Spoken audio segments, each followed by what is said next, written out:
Hello friends, welcome to my vlog. So आज इस vlog में हम डिस्कस करेंगे न्यू एजुकेशन पॉलिसी 2020 को। हम इस पॉलिसी के बारे में एनालिसिस करेंगे। सबसे पहले ये पॉलिसी आई थी 1968 में इंदिरा गांधी की गवर्नमेंट में। उसके बाद इस दूसरी पॉलिसी आई 1986 में राजीव गांधी की गवर्नमेंट में, और इस पॉलिसी को 1992 में मॉडिफाई किया गया पीवी नरसिम्हा राव की गवर्नमेंट में। और अब 34 साल बाद, आफ्टर 34 ईयर्स, अब एक न्यू एजुकेशन पॉलिसी आई है 2020 में मोदी जी की गवर्नमेंट में। पहले स्कूल एजुकेशन के फॉर्मेट को 10+2 के फॉर्मेट में बांटा गया था। पहले 12वीं तक की पढ़ाई को 10+2 का फॉर्मेट होता था, पर अब 12वीं तक की पढ़ाई को 5+3+3+4 के फॉर्मेट में बांटा जाएगा, जिसमें से पहले जो 5 साल होंगे, फर्स्ट 5 ईयर्स जो होंगे वो फाउंडेशन स्टेज के कहलाएंगे, जिसमें से प्री प्राइमरी के 3 साल और क्लास 1 का 1 साल और क्लास 2 का दूसरा साल। मतलब प्री प्राइमरी के 3 साल, क्लास 1 का 1 साल, क्लास 2 का दूसरा साल, विच इंक्लूड्स टोटल 5 ईयर्स, और ये 5 साल फाउंडेशन स्टेज के होंगे। और बच्चों को दूसरी गतिविधियों में रखा जाएगा, अन्य खेलकूद स्पोर्ट्स में रखा जाएगा बच्चों को।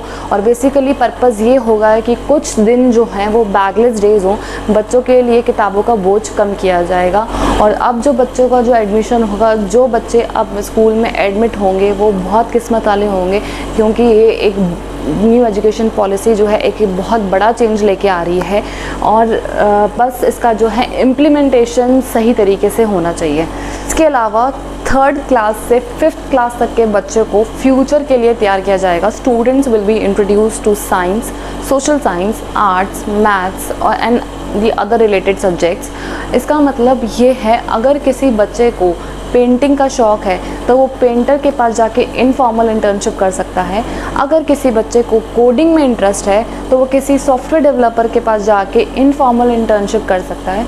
इसी तरीके से अगर किसी बच्चे को किसी चीज़ में इंटरेस्ट है तो वो इनफॉर्मल तरीके से इंटर्नशिप कर सकता है। इसके अगले 3 साल जो होंगे वो मिडिल स्टेज होंगे, जिसमें क्लास 6 से क्लास 8 इंक्लूड होगी, और इस स्टेज में बच्चों को अकॉर्डिंग टू सिलेबस पढ़ाया जाएगा। इसके बाद आती है final stage, that is the last stage, जिसमें क्लास 9 से क्लास 12 इंक्लूड होगी।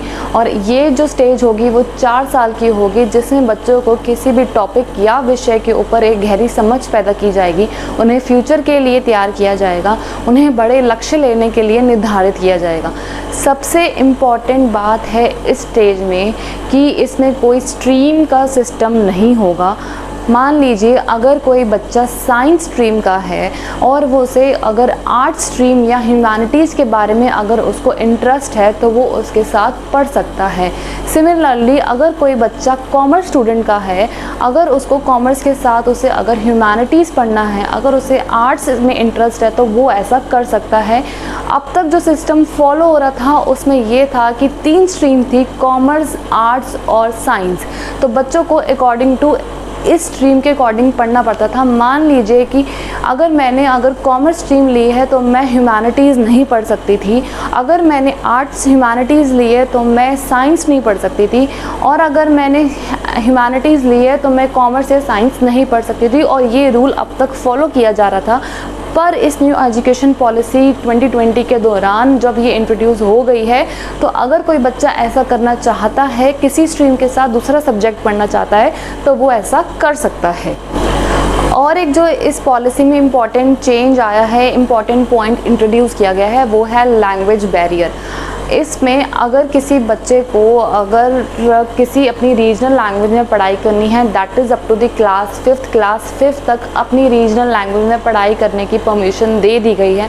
मान लीजिए अगर किसी बच्चे को मराठी या गुजराती में अगर उसको पढ़ना चाहता है तो वो 5th क्लास तक वो अपनी रीजनल लैंग्वेज में पढ़ सकता है। एक और पॉइंट NEP 2020 में इंट्रोड्यूस किया गया जो कि मुझे पर्सनली बहुत अच्छा लगा, और ये पॉइंट एप्लीकेबल होगा आफ्टर 12 जब बच्चा अपनी ग्रेजुएशन या बैचलर की पढ़ाई करने जाएगा। तो इस पॉइंट का नेम है multiple entry and multiple exit point. तो जब बच्चा 1 साल की पढ़ाई कर लेगा, अगर उसे लगता है कि उसको इसमें नहीं पढ़ना था, या फिर अगर किसी due to some of the reasons या फाइनेंशियल रीज़न या कुछ भी रीजंस हैं, उसको लगता है कि उसको ये कोर्स नहीं करना, and if he leaves the course in the middle, तो उसको अगर वो फर्स्ट ईयर में कोर्स को छोड़ता है तो उसको सर्टिफिकेट ग्रांट होगा। और अगर वो ऐसे ही दूसरे साल में कोर्स को छोड़ता है तो उसे डिप्लोमा ग्रांट होगा, और अगर तीसरे साल में छोड़ता है तो उसे बैचलर डिग्री दी जाएगी, और अगर 4 साल पूरे करने के बाद छोड़ता है तो उसे बैचलर डिग्री विद रिसर्च दिया जाएगा, जो कि बहुत बड़ा चेंज और बहुत अच्छा चेंज आया है। नहीं तो पहले ऐसे होता था, अगर किसी ने पहले या दूसरे साल में अपनी कॉलेज की पढ़ाई को छोड़ दिया तो वो पैसे वेस्ट जाते थे, इतना टाइम लगा जो बच्चे का, इतना जो हमारे फाइनेंशियल रिसोर्सेज लगे वो सब वेस्ट हो जाते थे, और कोई भी सर्टिफिकेट या डिप्लोमा ग्रांट नहीं होता था।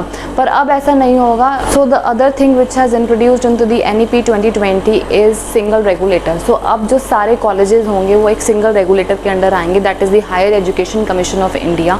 पहले जो होता था कुछ डीम्ड यूनिवर्सिटीज़ होती थी, कुछ कॉलेज एफिलिएटेड होते थे, पर अब जो सारे कॉलेजेस आएंगे वो एक higher education commission of India के अंडर आएंगे। और एक्सेप्ट इसमें लीगल और मेडिकल स्टडीज़ जो होंगे इसमें इंक्लूडेड नहीं होंगे। The other thing which has introduced into this policy is the makeovers of report card. I personally like this point. इस अब जो है बच्चों को कंपैरिजन नहीं किया जाएगा। अब ऐसा नहीं बोला जाएगा कि इसके बेटे के मार्क्स इतने आए, उसके बेटे के मार्क्स इतने आए, तुम्हारे इतने क्यों नहीं आए। तो बेसिकली अब जो है मार्क्स के ऊपर एम्फेसिस नहीं होगा, there would be a lower emphasis on marks. Passion को लेके बात की जाएगी। अगर किसी बच्चे में पैशन है, टैलेंट है, उस चीज़ के लिए बच्चे को मोटिवेट किया जाएगा, और कंपैरिजन जो है उसको ख़त्म करने की कोशिश की जाएगी। The other thing which has introduced into this policy is the revamp of board exams. तो बोर्ड एग्ज़ाम्स को बिल्कुल ही रिवैम्प कर दिया जाएगा। हो सकता है कि बोर्ड एग्ज़ाम्स 2 तरीके में बांटा जाए, सब्जेक्टिव एंड द ऑब्जेक्टिव, और जो है बोर्ड एग्ज़ाम्स अब हो सकता है सेमेस्टर वाइज या सेमेस्टर सिस्टम आ जाए। So guys these were the points which were introduced into the NEP 2020, और बहुत ही अच्छे पॉइंट्स इसमें इंट्रोड्यूस किए गए हैं। टोटली जो है पॉलिसी को चेंज कर दिया गया है, और इससे जो है बच्चों को बहुत बेनिफिट होगा।